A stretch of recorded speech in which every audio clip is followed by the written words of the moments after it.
जुमा की फजीलत एक ऐसा मौजू है जिस पर इस्लामी तालीमात में कसरत से बहस की जाती है।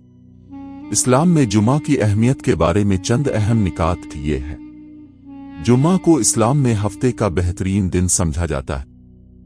कहा जाता है कि ये वो दिन है जिस दिन आदम को पैदा किया गया था, और वो दिन है जिस दिन उन्हें जन्नत से निकाले जाने के बाद अल्लाह की तरफ से बख्शिश दी गई थी। नबी करीम ने जुमा की अहमियत पर जोर दिया और मुसलमानों को इस दिन को इबादत के तौर पर मनाने की तरगीब दी। अब नबी करीम ने फरमाया, बेहतरीन दिन जिसमें सूरज तुलू हुआ जुमा का दिन है। इसी दिन आदम अलैहिस्सलाम को पैदा किया गया, इसी दिन उन्हें जन्नत में दाखिल किया गया और उसी दिन उन्हें इससे निकाल दिया गया।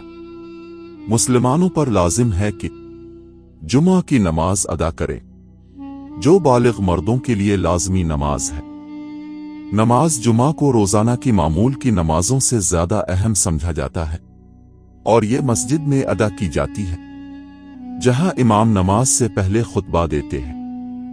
नमाज जुमा मुसलमानों के लिए एक बरादरी के तौर पर इकट्ठे होने और भाईचारे के रिश्तों को मजबूत करने का मौका है।